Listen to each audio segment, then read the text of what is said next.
Alrighty, guys, welcome to day 2, Monsters Mentors.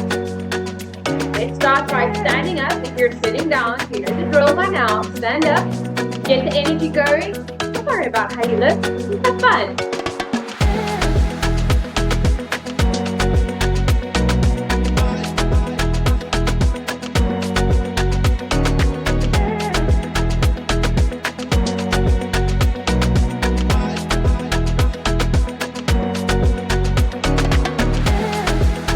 Balance it out. Come on. Get that oxygen going to the brain. Always work better when we've got more oxygen going to the brain. It's all about the physiology.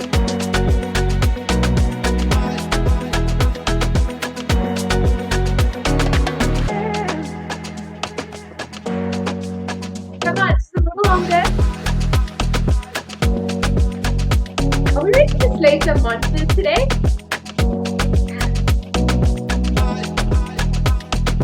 Alrighty, guys, when you're ready, you can take your lead. Awesome. Get everything up and running here. Welcome to day 2 of Monsters and Mentors. Day 1. What a lot. And I'm sure you'll agree with me when I say we slayed some monsters yesterday, right? So we're going to do a quick recap, and then we're going to just jump right on into day 2 and get slaying some new monsters, because you know there are going to be more monsters along this journey if we're only on day 2. So let's talk about what we overcame yesterday. Yesterday, you discovered what the hero's journey really is, what it's about, what steps there are in the hero's journey, and what it means for each of us to go on this journey, and what it's going to take. It's going to take from each of us to slay the monsters that always come up on this journey. Now, we slayed 3 monsters yesterday. The first monster that we slayed yesterday was the overwhelm monster, which usually happens the moment you decide that you are worth more, and you start to allow that spark in your heart to grow. And you think to yourself, yeah, like, I'm going to do it. And suddenly the overwhelm monster comes and it says, yeah, but you don't even know where to start. You know, and it's a great idea, it's a great dream, but you don't have a starting point. There's no ground zero. Okay, so the very first thing you're going to notice is that I'm in a different outfit. That is because I recorded the whole of day 2 being super prepared, and my internet crashed. So I'm back here today in front of the screen, making sure that you get all the value from day 2 as I promised. So here we go. Let's just do a bit of a recap of what we did yesterday. So first of all, I want to congratulate you for coming back today and playing full out. You may have felt like yesterday's information was like overwhelming, and I might have asked you to put yourself out there a little bit and join the Facebook group and be a part of that community. I'm going to keep telling you to do that, because change happens when we shift and expand the group we're in. Okay, so if you want to have different outcomes, you need to change the people that you're surrounding yourself with. And that means joining this group where you're going to have a community of people who are really happy to motivate you, really happy when you have success, and are the first people there when you are struggling to break through to the other side of a goal. They've got tips and tricks for you, because those are where your sidekicks are, and those are also where the other heroes are, and we can learn from each other. So remember to share this and grow the community. Remember, it's not too late for your friends to join in this, because we're doing it on YouTube. So if yesterday you showed up and you played full out and you were like, oh my gosh, the information here that Jess is giving me is amazing, it's life-changing, and I'm discovering incredible things about myself, please don't keep it to yourself. Pay it forward so other people have the opportunity to have those aha moments and breakthroughs like you did. So yesterday we slayed 3 monsters, and we really heroed up in our life. The first monster that we just slayed like a beast was the overwhelm monster, and it's that monster that comes up as soon as you get a little dream or a little spark or an idea. There's that overwhelm monster of, if I were to do it, and the overwhelm monster comes and sits on you and is like, but where would you start? Like, you don't even know what you're doing. How do you know where to start? Where would you go? And so we get this fear and anxiety of like, oh, right, I don't even know where I would start to change my life. And so we back out. So we remember how we did that. We used that wheel of life, and we were able to see exactly what areas in our life were not possibly paying enough attention to, not focusing enough energy into, and we're not putting enough love and care into those areas of our life. And we established those areas as ground zero. So there were three. I asked you to choose three that were the main focus for the next while in your life. So those are your areas of personal growth and development at the moment. And so I would have asked you to look at those and understand that because that those areas are not getting the energy and focus that they need, what's going to happen is if we put that on a car, so our car for the future, if we put that squonky tire on our car and we drive towards the future that we want, if that tire stays on the car and we don't stop, take a breath, and fix the tire, our car's going to veer right off to a future that we never wanted for ourselves, that we didn't anticipate for ourselves. And so it's so important that we make sure we do that wheel of life, not just once. This is not a one-time wheel of life. Just like you would check your car tires. So if you've got a car, if you're looking to own a car, you need to check your car tires like every month. It's the same thing. You need to check in with your life wheel every month. Like, where am I going wrong? Where am I needing to put my focus? And that way you don't spiral so far out of control that the overwhelm monster has a chance to creep up on you all the time by keeping it in check like this. So the overwhelm monster, we found ground zero, our base camp, and we figured out exactly where we're going to be starting on our hero's journey. The next monster that we totally annihilated was the limiting beliefs monster, which is basically once you've gotten rid of the overwhelm monster and you're like, all right, I'm going to cross the threshold and do this, then suddenly the limiting belief monster comes up and says, but can you really do this? Like, are you really the person to do this? Are you strong enough? Are you smart enough? Do you have enough money to do this? How many other people have failed to do this? Now you're going to try and make it a success. So that limiting belief monster, and that can include so many things. So the limiting belief monster can be limiting beliefs and fears that you put on yourself.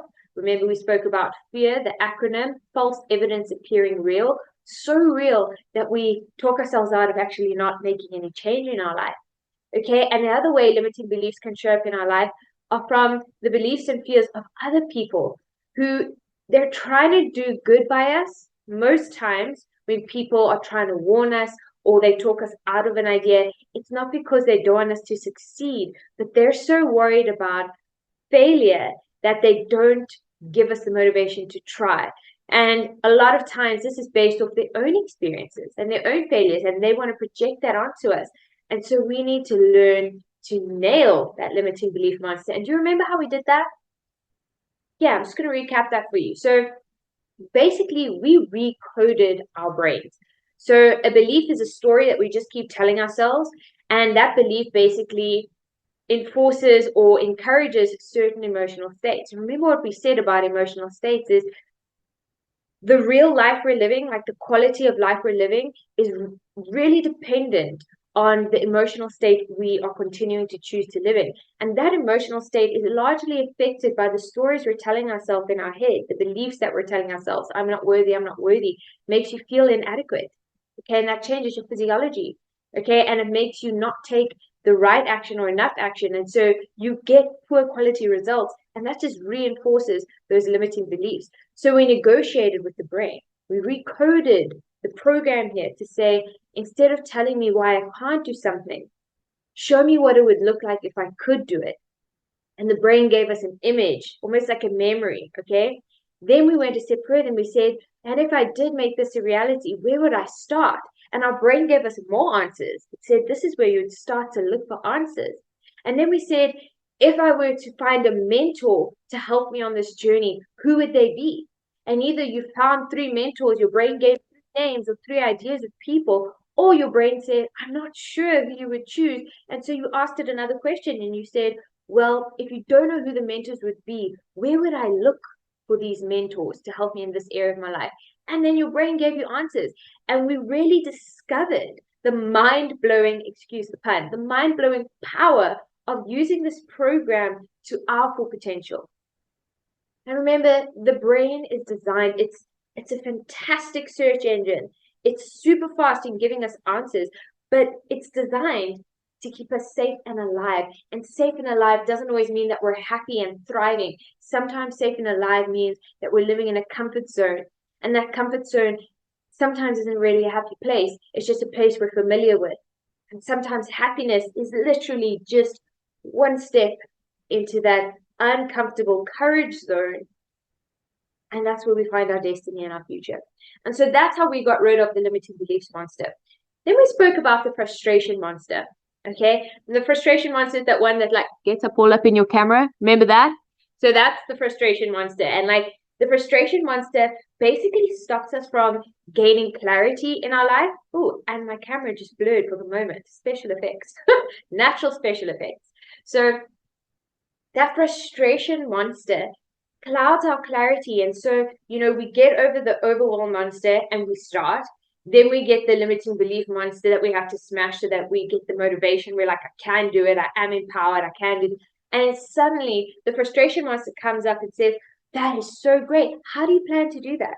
And all we can see is all the obstacles of why we can't get something done. And it becomes this scary thing.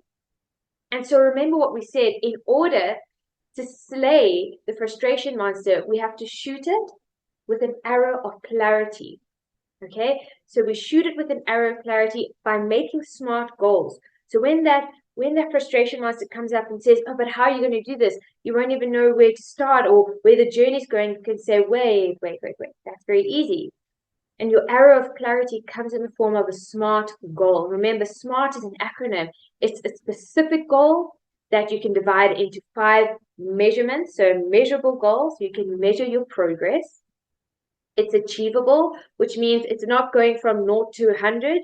It's basically going from 0 to the very next step, just one level up from where you are. Remember, we said this is a hero's journey, not a hero's leap. So a hero's journey is just one step up.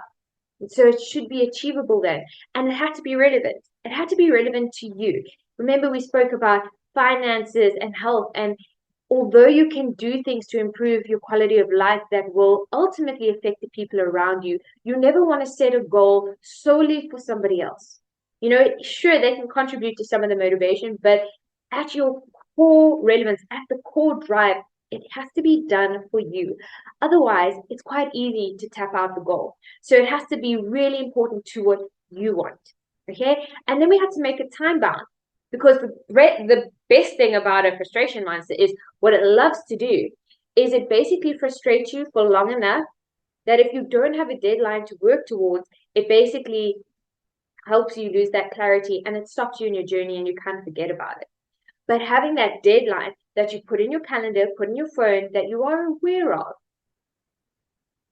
lights that urgency, and it kills the frustration monster with the arrow of clarity.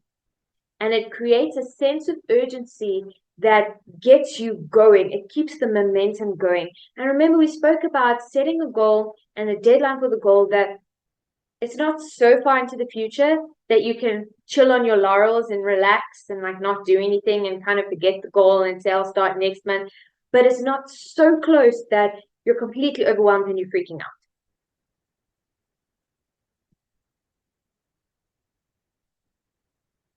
So we spoke about shooting it with the arrow of clarity, and then we spoke about one other thing.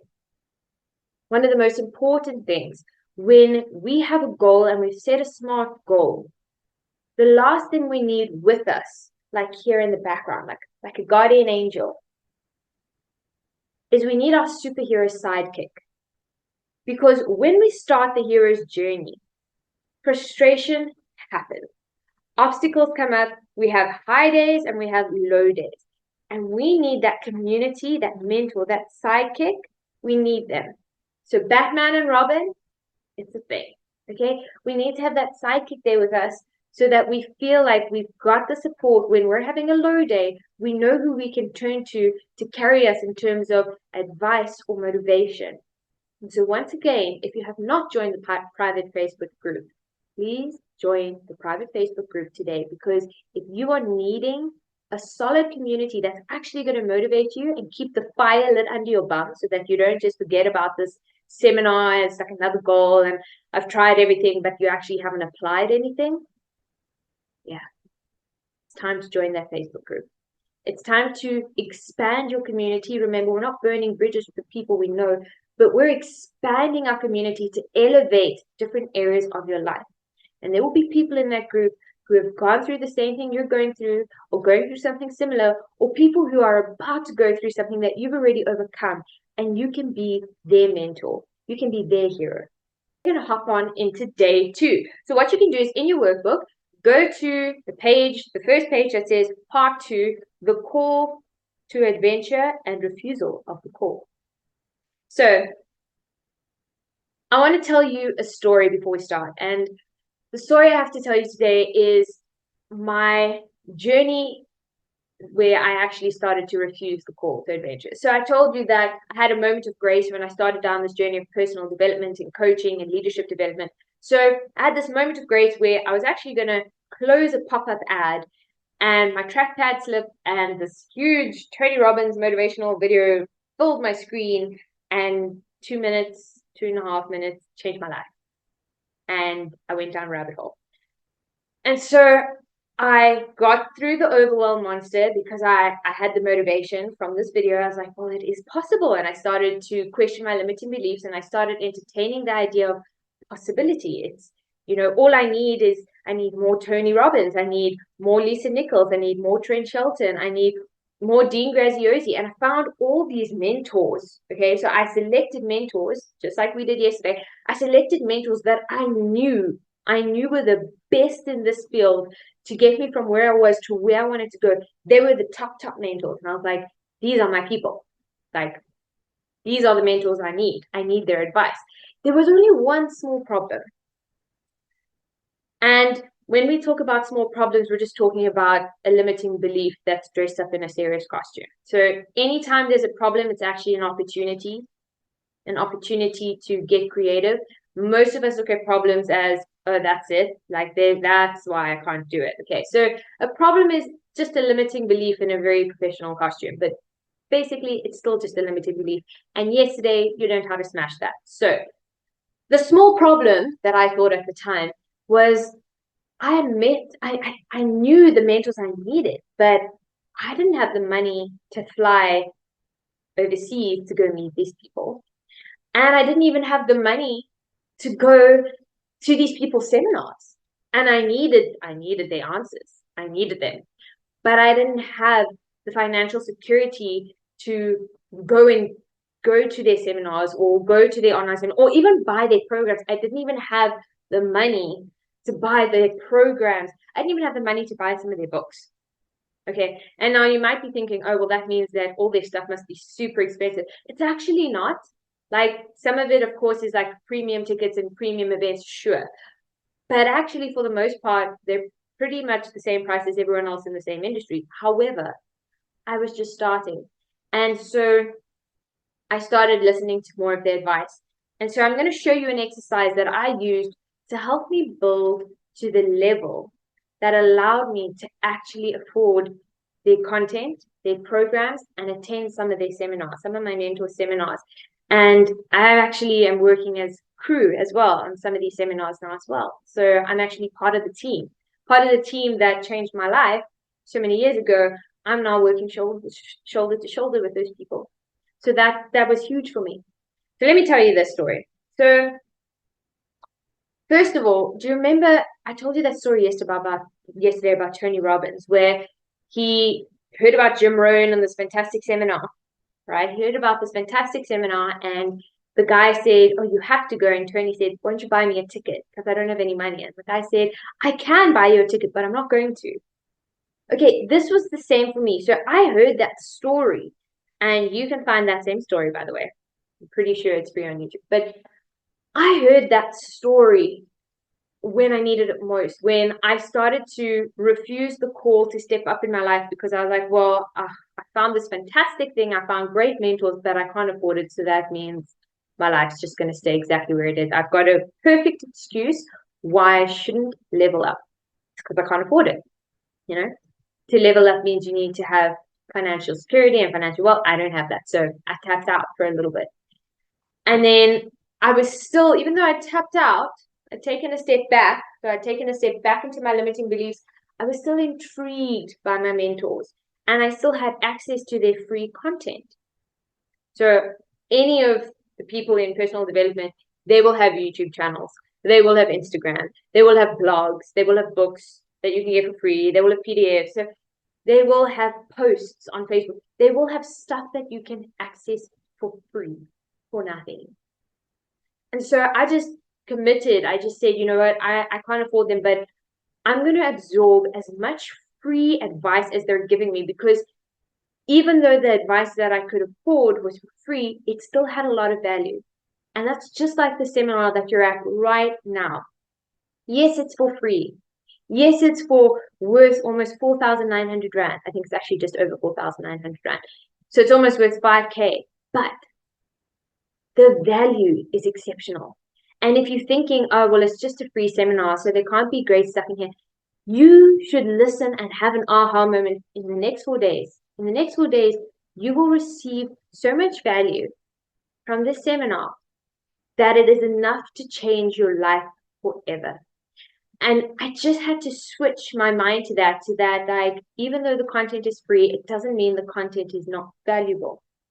And so I tuned in to all my mentors. I tuned into all their free content. I had Spotify. Spotify was still free at the time. So I had Spotify, I had YouTube, I had blogs that I could access. I was listening. I was talking to other people who had the same mentors as me. So I knew people who had been to Tony Robbins seminars or had bought a Tony Robbins program, and they were telling me about it. So I lapped that up because I was like, well, if you're following my mentor and you learned something, I want to know what you learned. Okay. And so I still grew and I was still growing, and I applied the information that I was learning in that until I came up with this awesome tool. And it's not my own tool. I did not design it. It's something that I stumbled upon by myself. And then when I did research, I actually realized it is a personal development tool that people use. So isn't that cool? So probably would have gone a lot faster for me if I was able to know that this tool existed before I had to figure it out for myself. But part of the journey I realized was everybody was using visualization. And we used visualization yesterday. When you asked your brain to give you the image of what the next level looked like, and it was like a really cool image and like it excited you, that is visualization. We're going to practice that today because repetition is the mastery of all skill. So we're going to keep repeating it a little bit throughout the seminar. But yesterday we touched on it. And so part of visualization, it's similar to meditation, but it's a lot more conscious. So it's not so much about like just quieting your mind and going to a happy place. It's more about focusing what you want. So you're closing your eyes, just focusing on what you want, and you're asking questions and listening for the answers, and you are experiencing it as though you're actually present. So basically you imagine a scene in your head, or you visualize a scene in your head, but you feel it and embrace it as though you are actually experiencing it. Now, why would we do that? I'll tell you why. So the brain can't actually comprehend something that really happened versus something that you vividly imagine. We're going to put this to the test. So if you would, please stand up for a second.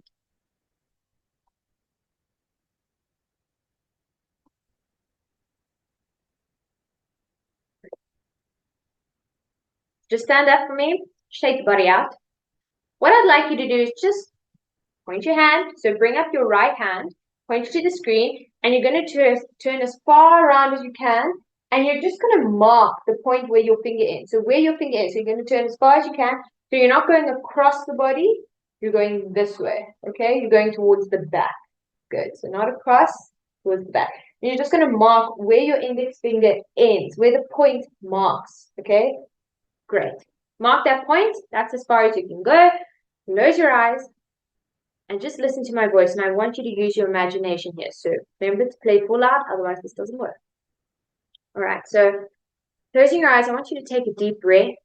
And without actually doing it with your body, so don't actually do it with your body. I just want you to vividly imagine that you're bringing your right arm up again, like you just did, and you're turning all the way around, just like you did, except this time, you're going to go twice as far as you did the first time. And it's easy. Just imagine. Remember, just imagine. Okay, so you're imagining that you're going twice as far as you did the first time, and it actually is easy. It's easy, It feels good. Feels like a nice stretch. And then in your head, come back to neutral and put your arm down. Good. Again, you're not actually doing it with your body. Keep your eyes closed. I want you to, again, vividly imagine that you are bringing that right hand up, pointing into the screen, and that you're turning all the way around. This time you can twist 3 times as far. Imagine your body going right round, almost like one of those cartoon characters that we used to watch on TV. So like a cartoon character, you can go all the way around, and it actually feels really easy and really good. It's not difficult at all. It's really fun, actually. You're enjoying it. Imagine yourself enjoying going all the way around, getting like a good old back stretch in there. Come back to neutral, and then I'd like you to open your eyes for me when you're ready.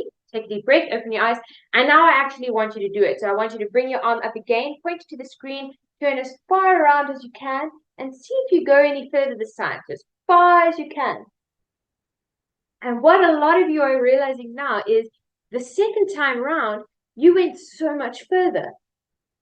Now, here's the question is, could you have gone that far the first time? Or should I ask, did you have the potential to go as far as you did the second time, the first time? Could you have done that? Absolutely, you could have. You had the potential, but your brain set a limitation, and this is how the limiting belief monster crawls up on you, and you think you got it under control, but it crawls up on you. Your brain said, this is my limit, and so that's where the limit was. But as soon as you said to your brain, I want you to imagine that you can go further.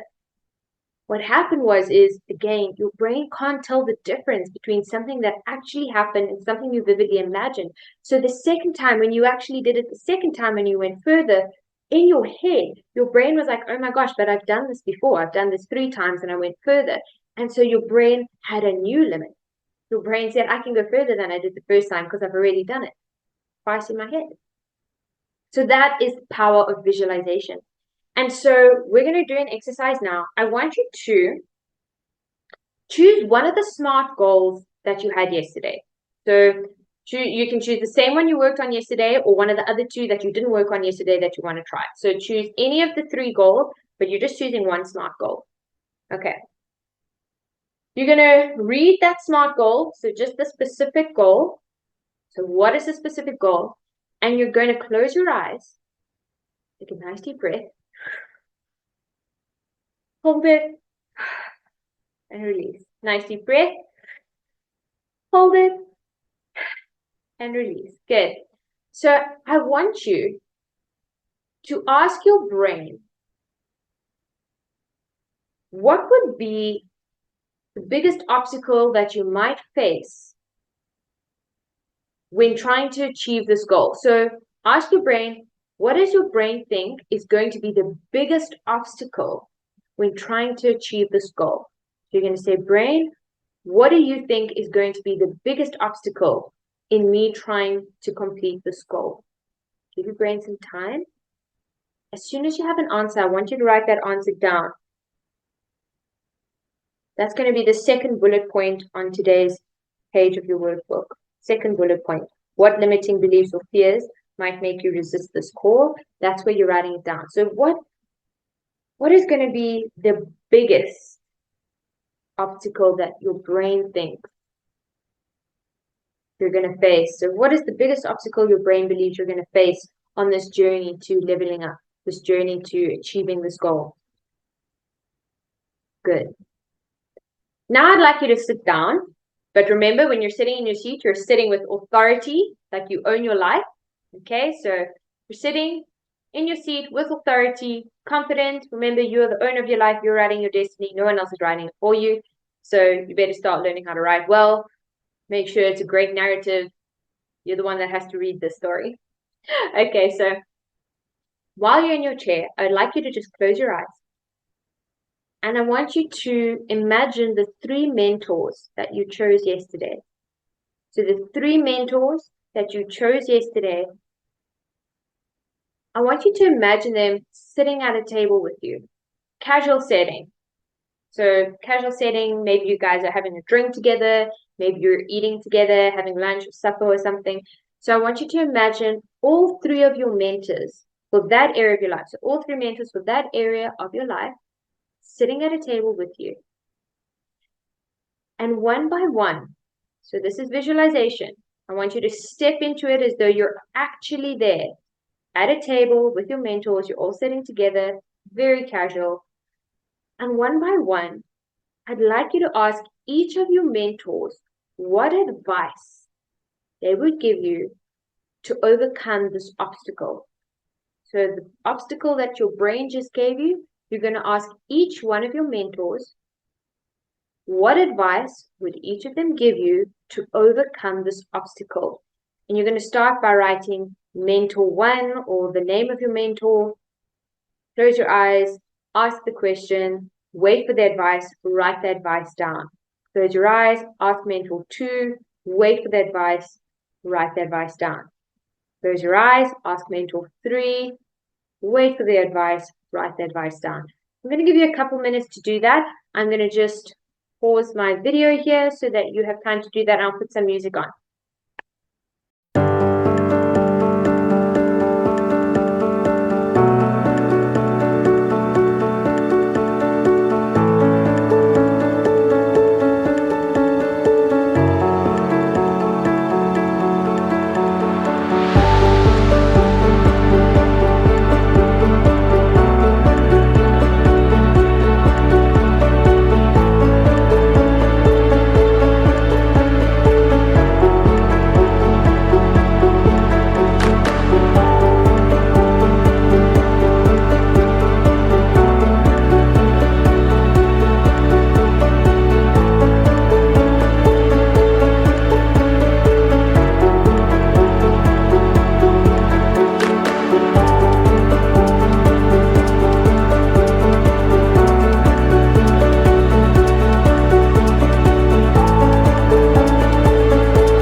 Welcome back, guys. So you should be done now. If you're not, just pause the video and carry on playing when you're ready. Don't worry, we've got time. That's why we're doing it on YouTube. Alright, so I want you to look at the advice that your mentors gave you. Okay, so take a look at all the advice your mentors gave you. Look if there's a common thread in all the advice. And look if there's one that gave you better advice than the other. So which advice sits better for you in your gut, in your stomach? So if you feel like anything in your stomach like a pool, like that's the best advice, like that feels solid, then highlight or circle that advice. If you see there's a common thread in the advice, write what that common thread is. Like all of them told me to be brave. All of them told me to get organized. All of them told me to write things down. Whatever advice they gave you, I want you to write it down. Okay. What you've just done, by the way, before I go through that, this is day 2's bonus. This is not in your workbook as an official exercise, but this is day 2 bonus. It's a bonus exercise that shows you that The issue is not a lack of resources. Lack of resources is a limiting belief. To say I can't do something because I don't have money, that is a limiting belief. Because real successful people are resourceful. When there's a lack of resources, you need to get resourceful, not tap out. A lack of resources isn't a reason to say I'm done. It's a reason to get creative. It's a reason to change strategy. It's a reason to get 100% honest with ground zero so that you have clarity on where to go. Okay, that's all it is. So what we've done is this bonus is being able to squeeze the value out of your mentors, even if you cannot afford to be in their programs or seminars yet. And I want you to be aware of this skill, guys. This is not just a frou-frou exercise. When you start to follow the free content of all your mentors, you'll start to get an idea of their mentorship personality. You'll be able to, like, for example, those of us who are close to our parents or we have strong parents, what you might know is if you do something that your parent would generally think is not good, you can kind of hear what they would say to that thing that you're doing. Like if you are taking a cookie out the cookie jar, it's like, no cookies before supper. Like you can hear the voice in your head. Okay, that's what it's like when you do this visualization exercises is you can actually speak one-on-one with your mentors right now, even if you can't afford their programs, because the more you follow them, you'll be able to understand how they would advise you and you'll be able to get that advice. You just need to tap into that inner voice, calm your thoughts, step into the motion, step into that memory as though it is reality. Remember, your brain can't tell the difference between something you vividly imagine and something that's really happened. So get their advice. You can actually get it. And it's super powerful. And if you're wondering if, does this really work? It does. Because for a long time, I couldn't afford to go to these programs and seminars. Within a year of just doing this exercise, I was able to buy a program, Tony Robbins program. A year later, I was able to attend an event. And a year after that, I was able to crew at the same event. How cool is that? So not only did that free advice and tapping into their advice from my inner voice work, but it actually helped me become a part of that team. And it's super rewarding. And those of you who are here who've ever been to a Tony Robbins seminar know that you can actually apply to be a crew. And it's one of the most rewarding things that you can do is to pay it forward. And any of you who have been through any of my personal development programs will know that it's the one thing I say is it's like your interest rate and what I do. If I give you something for free, if you come to a program and you're like, this is amazing, how can I ever repay you? You repay me by paying it forward to other people because this knowledge should not be a secret. This needs to be shared with everyone. Everyone should know how to take control of their lives. Whether they decide to step up and actually take control, that's their problem. But you can at least show them that it's possible. And you can give them the clues and keys and strategies on how to do it. And that's what we're doing in this seminar. So, moving on. We are about to tackle our first monster for day 2.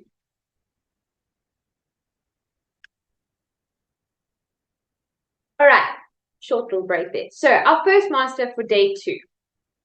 Our first master for day 2 is called the low energy monster.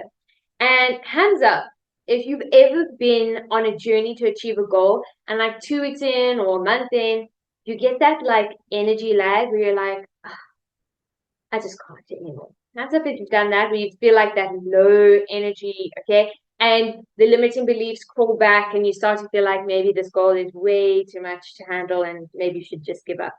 Yeah, hands up if you've done that. Okay, so it's the low energy monster.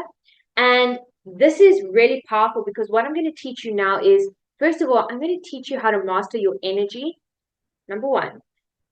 And I'm not talking about space energy. I'm talking about your actual level of intensity. Let's put it that way. So your level of intensity, I'm going to show you how to up that.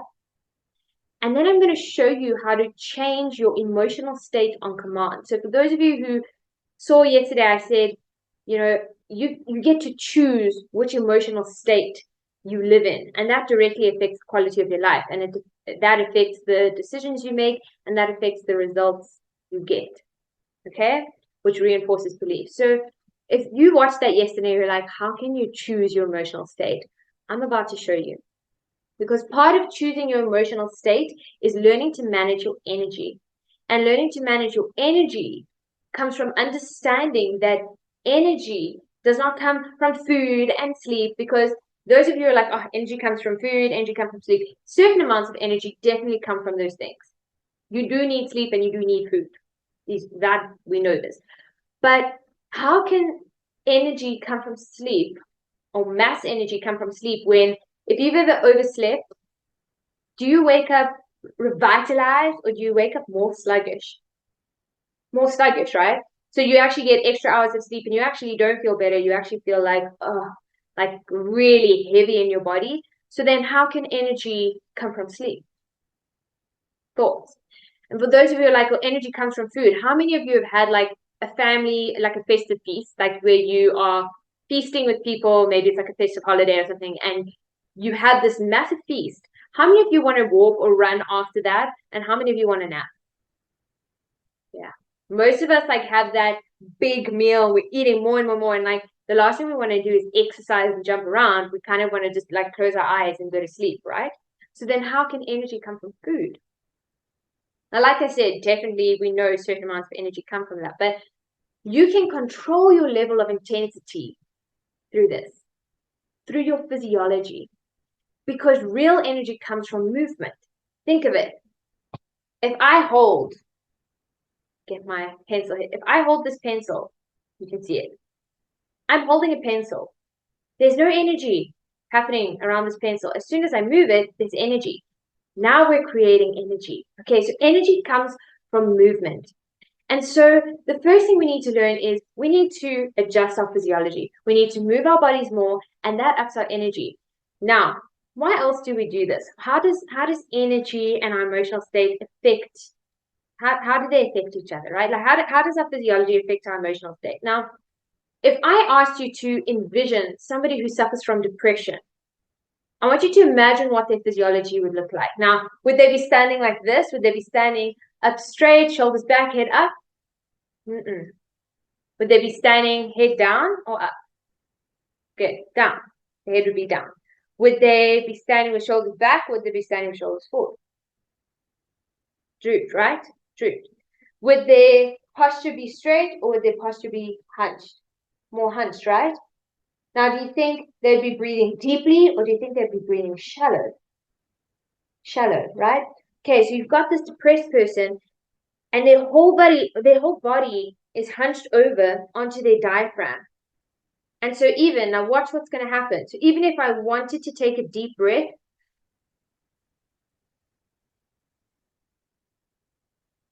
can you see how much more air I was able to take as soon as I straightened my body up? So like this, I was able to take a certain amount of air in. And as soon as I extended myself and allowed my diaphragm space, I could actually take a whole nother breath in there. Now, why is this important? Tell you why, because emotions take a certain amount of energy. Now, negative emotions, and by negative, I'm not saying that you shouldn't feel these things. Please, all emotions have a purpose. So understand, I'm not saying that we never want to experience these things, because any emotion has a purpose, and that purpose can drive us to a certain extent. But if someone has prolonged sadness, sadness actually takes less energy. Okay, so depression, sadness, it actually takes less energy. So the more you put your physiology in the state, the more you can stay in the emotional state of sadness, inadequacy, self-loathing, embarrassment. It's less energy. Now, if you think about it, when you're excited for a party or you're excited for a holiday, you don't stand like this. You're like, oh, I'm so excited, I'm so excited. And there's like suddenly mass energy. But can you see that when you are in a different positive and excited emotion, there's more energy happening, right? So there's a lot more deep breathing, there's like excited eyes, the head goes up, the shoulders go back. So why it matters is because something takes more energy, and when something takes more energy in your body, it takes more oxygen. So because happiness requires more energy in the body, it also means it's going to require more oxygen. So now if you are standing like this, if this is your state in your physiology, you're basically, over a long period of time, you're limiting the amount of oxygen that can get to your brain. And so what happens is your biochemistry changes. And so it's almost in your physiology, it becomes impossible to feel excited, happy, joyous, love, like it becomes difficult to feel those emotions because your brain physically isn't getting the right amount of oxygen to allow you to feel those things. Isn't that amazing? And so understanding that when we move, so not only when we're standing straight and we're standing like authors of our own life, but when we start to move, we create energy. And when we move, we take deeper breaths, right? Think of it. When you're running or you're walking, you start to take deeper breaths, which means more oxygen to the brain. Now, some of you are thinking, what? Is this real? Any of you who have ever suffered from anxiety or depression or been in a low state and you've gone to therapy, or you've heard and you know someone who's gone to therapy when they're in a low state, one of the first things that they're prescribed is exercise. Before medication, or even with medication sometimes, but it's always exercise. It's like, okay, this is how I'm going to help you, and please take a walk in nature once a day or twice a week. Anybody heard that? If you've been to therapy and you know someone who went to therapy and was prescribed exercise, put your hand up. Yeah. So it's not because the doctors are like, oh, please, I would like you to get out in nature and look at the birds. Like, part of it for the positive mentality. But the reason they're asking people to do that is because they're trying to encourage people to change their physiology. They're trying to encourage more oxygen to these people's bodies, because as soon as we move and we get more oxygen to the brain, it releases endorphins. And when those endorphins happen, we get happier, and it's easier to get happier, and we want to do it more. And so that's how physiology and emotions work together. So when we choose, I'm in a low state, so I'm just going to lie on the couch and watch Netflix for 2 days and not do anything about my life, we get instant gratification from the TV we're watching. But as soon as that TV goes off, we start the high interest rate of self-loathing. Remember that life credit card we spoke about yesterday? That like, boop, I'm just going to lie on the couch and do nothing. I just don't feel like it. And we swipe the credit card, but as soon as that instant gratification is done and that credit card goes in the back pocket, we've got the high interest rate of guilt and self-loathing of, I didn't do anything, I should have exercised, oh, I'm so overweight, and like, but I don't feel like exercising. So it all comes from this. All comes from your physiology first. So we're going to do something fun. Okay? I'm going to get you into a state right now. So I want you to, if you can, please stand up. Okay? And the first thing I'm going to do is we're going to do a bit of a tapping exercise. This is just going to get the rhythm of your body excited. Okay? So if you do a calm tap, generally your breathing will follow the tap, right? I want us to get excited. So please stand up wherever you are, and you're going to do it like a heartbeat. And what we're going to do is we're going to start slow, and you're going to be breathing deep, standing up nice and tall and straight, feet hip width apart. And you're just going to start like a normal heartbeat. Nice deep breaths. Do not forget to breathe.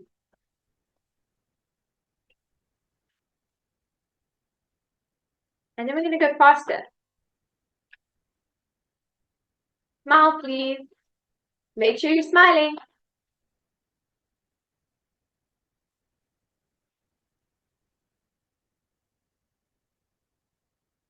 Slow it down.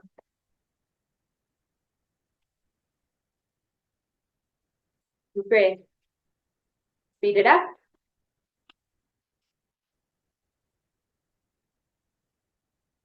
And slow it down.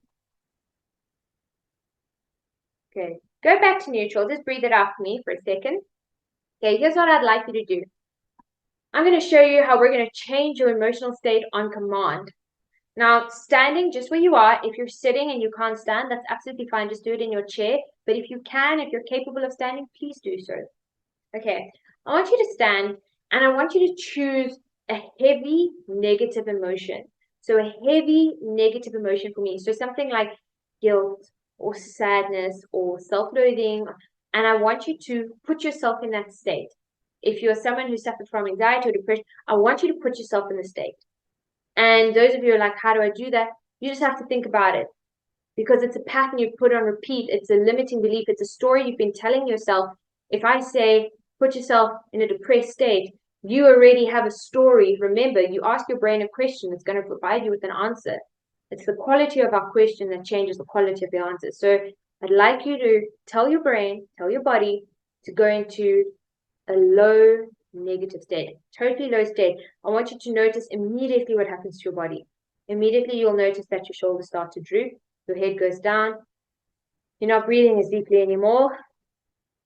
If you want to close your eyes to experience this on a deeper level, please do so. You want to close your eyes to pull up a memory to make you go heavier and deeper into that state. I really want you to sit in it. To sit in that low, awful state. Good. Keep it there.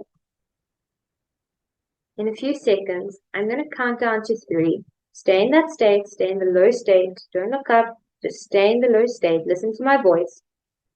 In a few seconds, I'm going to count to 3. And what I would like you to do is, as soon as you hear the number 3, you're going to put your hands on your hips. You're going to jump up and down, and you're going to plaster the biggest smile on your face that you possibly can. If you're not capable of jumping up and down, you're going to move side to side, but make sure that you pull your shoulders back, head up, and a big smile on your face. Before we do that, just stay in the low state. If you can, go even deeper. Go even deeper into that miserable low state. Here we go. Get ready. 1, 2, 3. Smile, hands on the hips, jump up and down. Smile, smile, smile. Up the energy. Turn it around a bit. Trust me. Keep smiling, keep smiling, keep smiling. Shoulders back. If you can't jump up, that's fine. You can move, dance a little bit, wiggle the hips, move those shoulders. There you go. Pick it up for me. Just keep doing what I'm doing. Make sure you're smiling. Make sure you're smiling. Don't let that smile go. Nice deep breaths. That's it. I want you to stand with your hands on your hips. If you're sitting and you're not capable of standing, then you can keep your hands on your hips in your chair, but sit with authority. Keep the smile on your face for me. And I want you to try and be sad. So go into that low state, but keeping this physiology. See what happens. Yeah. Did you see that? So like, as soon as you like in this, your physiology is in a positive state and you're trying to get your brain to go into the sad state, it's struggling. So 2 things will happen. Either you laughed out loud hysterically because your brain shorted and it was like, I don't know what's going on. Or you might have felt this little bit of anxiety in your chest because your brain was like, I don't know what to do. And so it sent an anxiety signal to your body saying, you're asking me something I'm not sure what you want here because your body is happy, but you're asking me to feel sad. And so it gave you anxiety because anxiety and excited are very closely linked. And if you think about it, when you're excited, you're smiling, energy's back, you have it. So your brain suddenly was like, am I anxious or am I excited? It didn't know. So it gave you that anxious, excited feeling in your chest. Okay, so that is the power of your emotional state. And you can change it just by using your facial expression.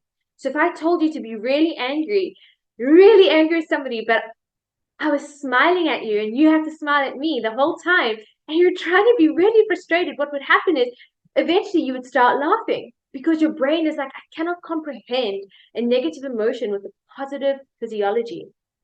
Cannot do it. And so here's the fun thing about emotions is we can't control what emotions pop up. Like external factors affect a pop-up emotion. And if you're wondering what I'm talking about, this is what I mean is if somebody's ever said something to you in a second that has hurt your feelings, you had no control of not being hurt. Okay. But what we do have control of is how long we choose to stay in that state.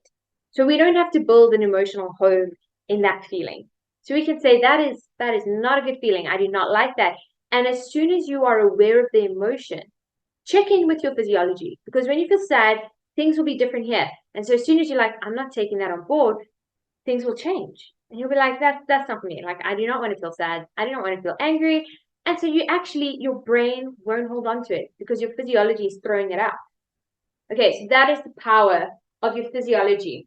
So it's what you're focusing on, changing your physiology, and using different language. And we used that yesterday. So we already know about using different language when our brain gives us a negative story. We can negotiate with the brain. We can say, okay, I'm not asking you about that negative question. I'm asking you how I would do it and what it would look like and where I would start. And your brain says, oh, okay, sorry. These are those answers that you're looking for. But you have to direct your thoughts. You have to direct the emotional state you choose to live in. And the reason this is so important is people who thrive are people who can function in chaos. And we can only function in chaos when we take control of directing our thoughts and directing the emotional place we choose to live in.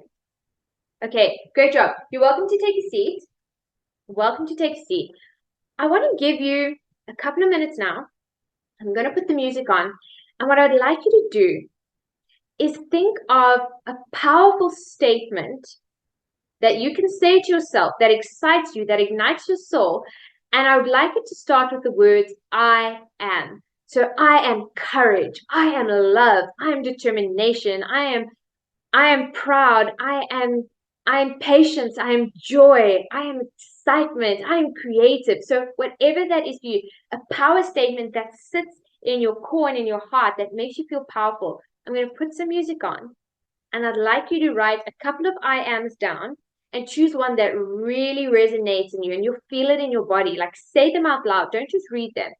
Don't just read them. It's so much more powerful if you say it out loud and see what happens in your physiology. You're in tune with that physiology now. So when you say one and you feel something happening and it feels good, that is your power statement. I'm going to give you a few minutes. Enjoy this exercise.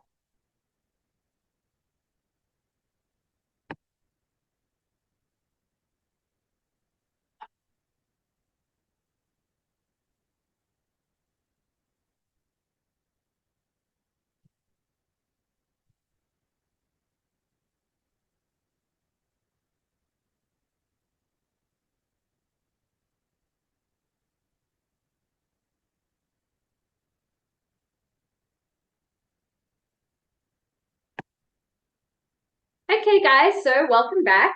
If you're not done, that's fine. Pause the video and carry on when you're ready. If you are done, I'd like you to stand up outside of your chair. So if you are capable, please stand up. If you can only sit, that's fine. Just make sure that you're putting all the energy you possibly can in your seated position. If you're lying in bed and you can't get up either, that's fine. Make sure you're playing out in bed as much as you possibly can. But if you are physically capable, please stand up. Okay, great. Now, I'm going to ask you to repeat after me. This is called priming. We're going to prime you now to light the fire in your soul. I'd like you to close your eyes. I'm going to put some music on, and I want you to pay very, very careful attention to what I'm going to say. You're going to repeat the words right after me. Okay? Close your eyes. Here comes the music. Okay. Nice deep breath.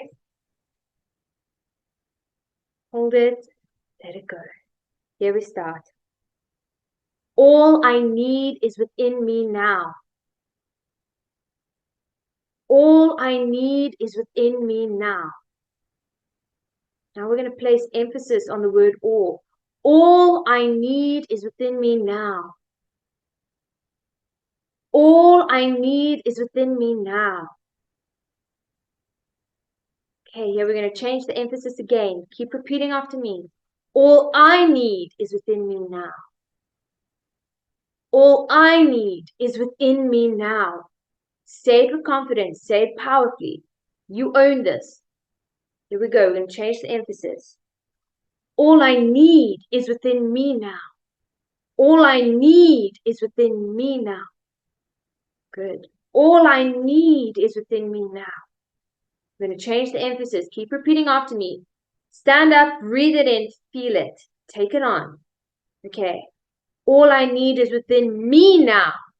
One more time. All I need is within me now. There we go. All I need is within me now. And now we're going to change the emphasis one last time. All I need is within me now. All I need is within me now. All I need is within me now. Embrace it, breathe it in, feel it. Yes.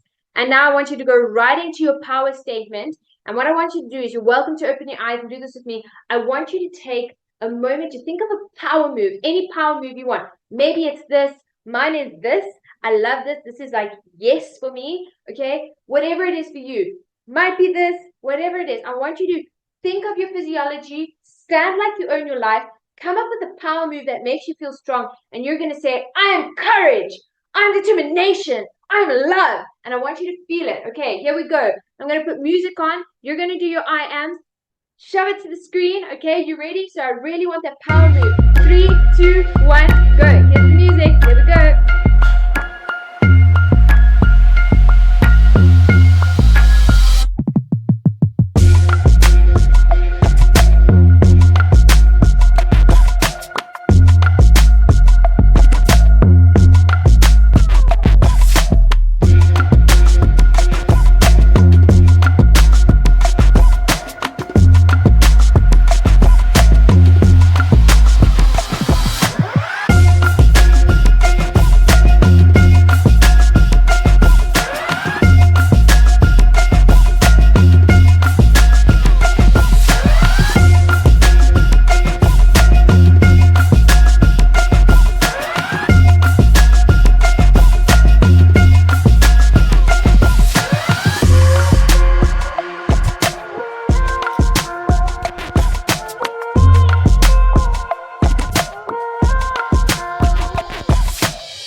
Monster by taking control of your physiology and your emotional state. Great job. We're going to jump right onto another monster.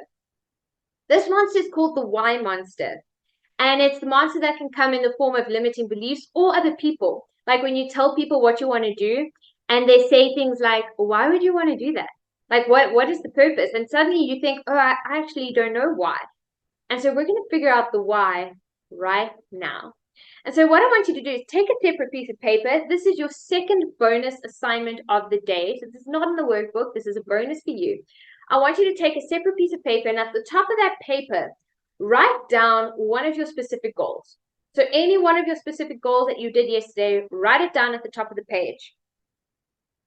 And I want you to ask yourself this question, and you're going to not overthink it. So my overthinkers out there who think they need a long explanation, do not overthink it. You're looking for a one-sentence answer max. You're going to ask your brain a question, and the very first answer your brain gives you, the sentence, you write it down. That is your answer. Okay, so look at your specific goal. Read it out loud. So say it out loud to yourself and ask yourself, why is that important to me? So why is the outcome of this goal important to me? Why is the outcome of this goal important to me? First answer, write it down.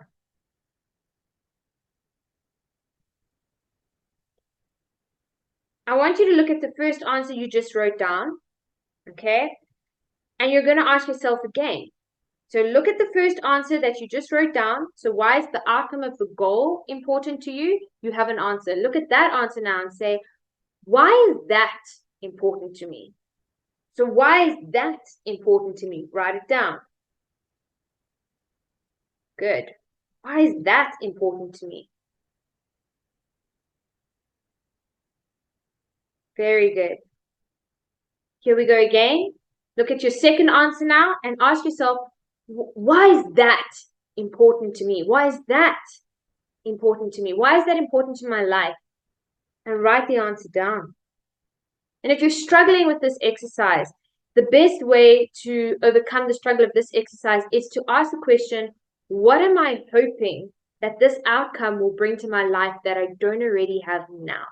So if you're struggling to find your answer, like I don't actually know, ask yourself, what am I hoping will come into my life by achieving this outcome? So by this thing coming to reality, what am I hoping will be brought into my life that I don't currently have right now? Look at your third answer and ask yourself, why is that important to me? Why is that important to me? Write your answer down.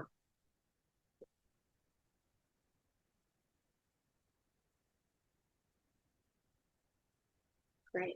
Look at your fourth answer. Look at your fourth answer and ask yourself, why is that important to me? Why is that important to me? Why is that important to my life? Make it personal. Why is that important to my life? Look at your fifth answer now and ask yourself, why is that important to me? Why is that fifth answer? Why is it important that you have that in your life, that you feel that you experience that? Why is that fifth answer important to you? Good.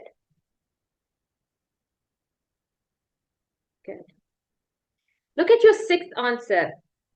This is the last time we're doing it. Look at the sixth answer and write down, why is the sixth answer important to you? What is the value of having that sixth thing in your life? What is the sixth answer? Why is it important to you?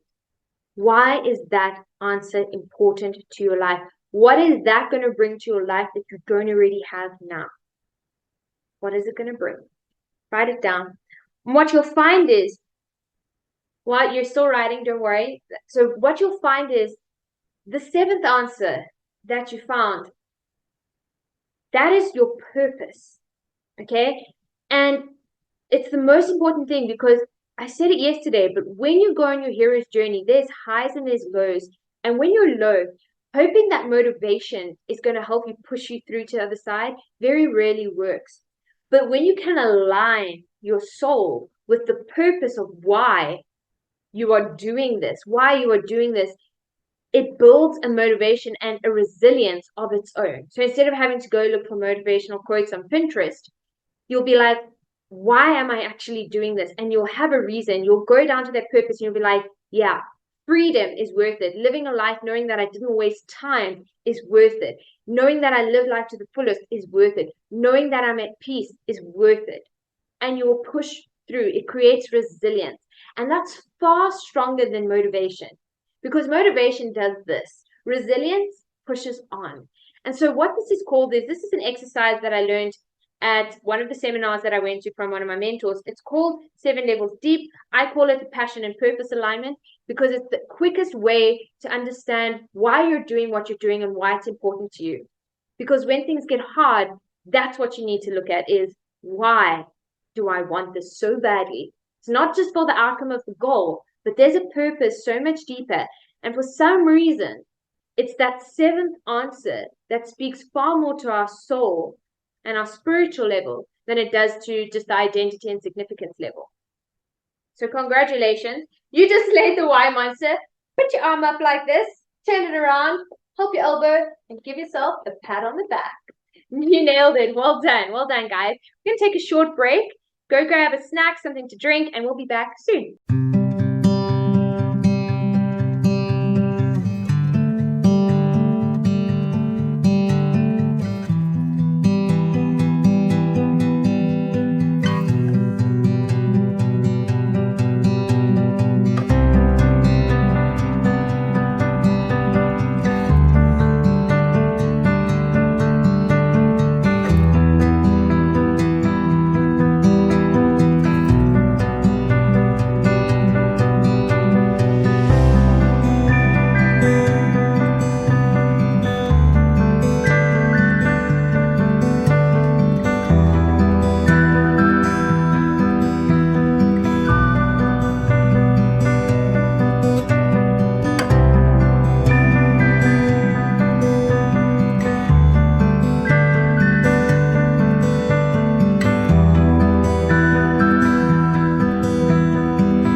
Okay, guys, welcome back from the break. I hope you're refreshed. We have just one more monster to slay on day 2. Okay, so we've slayed 2 monsters. You've got 2 bonuses coming your way, and we've got 1/3 monster for day 2. And our 3rd monster is called the Howl monster. And the Howl monster is, let's say, it's the friend of the frustration monster. So it's not just the lack of clarity, but it also provides us reasons telling us that we don't know how to do something.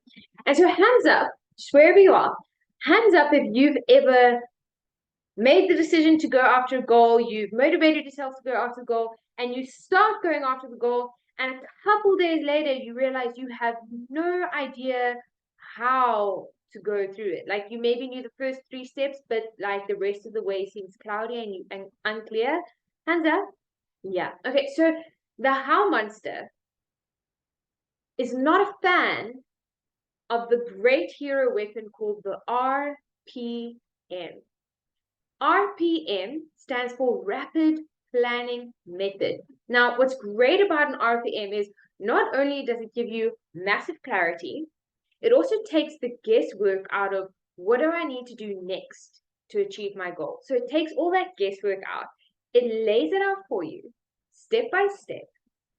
And then it also helps you get to your goal faster because instead of wasting so much time going, how am I going to do this? Where do I go next? What should I do?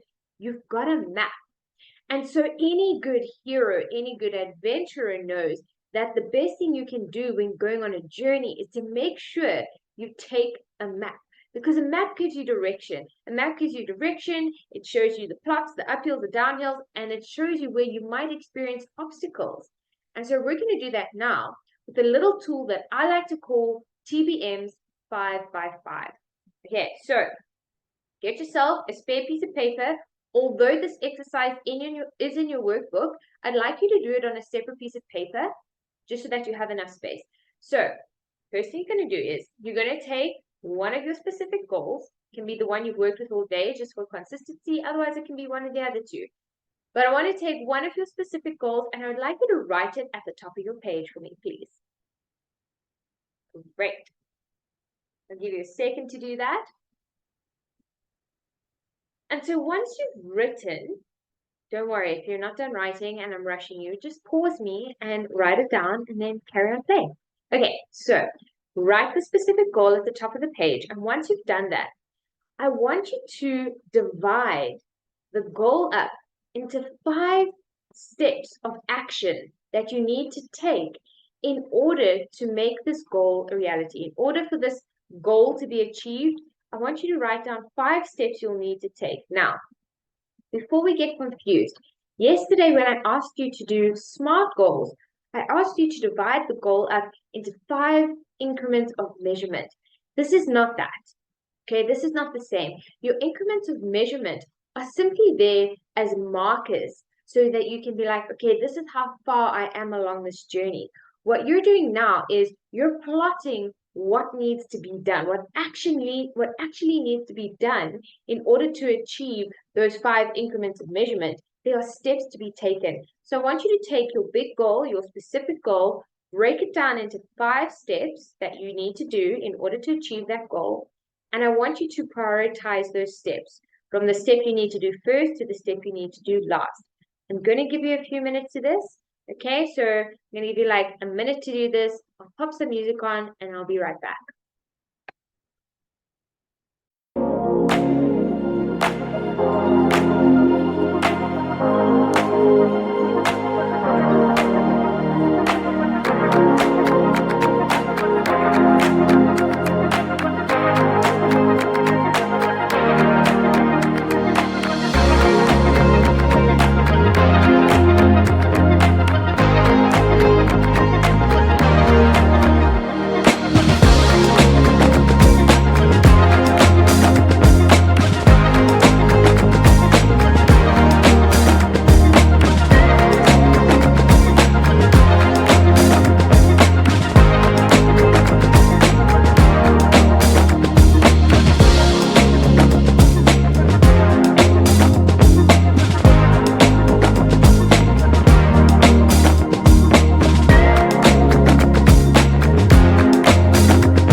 back, guys. So you should have your specific goal at the top of your paper, and you should have 5 actionable steps that you're going to take to achieve that goal, and they should be prioritized from what you're going to do first to what you're going to do last. Now, I want you to take each of those 5 steps that you just wrote down, and I want you to break them up into a further 3 to 5 steps. So 3 to 5 smaller steps. So you're going to take your step 1 and you're going to break step 1 down into 3 to 5 smaller steps and prioritize it. So what you're looking for here is, in order to achieve step 1 towards my goal, what are 3 steps I need to do, 3 to 5 steps that I need to do in order to make sure that step 1 is complete. Prioritize those smaller steps as well. And you're going to do that for all 5 steps. So for all 5 steps, you're going to take each step, divide it into 3 to 5 smaller goals or smaller tasks or actions that you need to take, and you're going to prioritize those action steps. Okay, so I'm going to give you some time again. Music's going on. Enjoy.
Welcome back, guys. Okay, so what are you looking at right now? Well, hero, you have just created not just a map, but an airtight strategy in order to get to your goal. So if you've ever been that person that starts the goal and then it's like, I don't know where to go from here, all you need to do is check off the list. So you've got a step 1 to a step X, okay? So you've got step 1 to 5, and you've also got all the steps you need to take in order to achieve step 1 to 5. And so all you need to do now, okay, is remember, we want to keep the momentum and the urgency. And so what you can decide is, can you accomplish these smaller steps within each step once a day, once a week, so that maybe you can accomplish one of the 5 steps every month, maybe one of the 5 steps every week. And you'll suddenly see you have got a foolproof plan, a step-by-step checklist that every morning when you wake up and you're like, I want to work on my goal, you don't have to think about what you have to do. You can just say, next on the list is this. Check. And that's what I'm working on until that step is done. The guesswork is gone. Now, this makes clarity and frustration, they're great. So the clarity in this exercise makes frustration panic. So frustration goes away because it's so easy. It's as simple as I just need to follow the plan that I've laid out. Now, something great about this tool, this 555 rapid planning method tool is, yes, it's great to break down and strategize a goal very nicely. But a secret, it also works for obstacles and challenges. So if you are on this journey to achieve your goal and suddenly a challenge or an obstacle comes up, what you're going to do is exactly what you've done now. You're going to take the obstacle, write it down at the top of the paper, and break the obstacle down into 5 actions you need to take in order to overcome the obstacle. And then you'll take each of those 5 actions, divide them into 3 or 5 smaller steps you need to take in order to overcome the obstacle so that you can keep momentum towards your goal. And by doing this, what you'll realize is when you have an obstacle, you're actually not going backwards. You're actually still making movement towards the end goal. And you'll see if you use the strategy that you achieve a lot more goals a lot faster because there is no guesswork. There's no getting stuck. This is an airtight strategy. And this is one of the most useful tools you will have. You can use it in any area of your life. And what's great about it is, although it's applicable to everyone, it's personal to you. Only you can break those steps down. So guys, that was amazing. Well done. That is super, super great. You just slayed the How Monster. The How Monster is gone. You know what we're going to do. Hand up, turn around, help your shoulder, pat yourself in the back. That is awesome, guys. Super well done. Now tomorrow, before you log off, keep staying here. Tomorrow, I want you back here because tomorrow we're discussing enemies, allies, and dream killers. Now, I want to tell you a little bit about the dream killer. Now, dream killers can definitely come in the form of limiting beliefs, but dream killers also come in the form of other people. And so I'm going to share some tips and tricks with you on who to share with and how to share so that you don't share your passion with people who are not ready for the idea, which often leads to them projecting their limiting beliefs and fears on us, and it stops us from living our destiny and stepping into our full potential. And so tomorrow is a big day. Tomorrow is day 3, enemies, allies, and dream killers. This is a really, really important day. So make sure that you show up and you play full out. And if you haven't already, join the Facebook group. And if you haven't done your homework from yesterday, I better see some comments in the Facebook group about your specific goal, your 5 increments of measurements, and your deadline. You want those accountability buddies there, guys. Remember that if you're looking for change, if you decided to join the seminar because you're looking for that catalyst of change, it starts with you actually taking action. And it's not enough. It's not enough to just sit in the seminar and do the work and then to switch it off and pretend it didn't happen and carry on with your day-to-day life. You need to bring it into your everyday life. Change in your life is going to rely on you actually doing what you haven't been doing before. So if you want a different result, you've got to do something different. Guys, congratulations. I'll see you here tomorrow. And you know what we're going to do? Because we can never just go and wave goodbye. To end of the night, we're going to dance it out. So get up out your seat. Remember, it's all about the physio.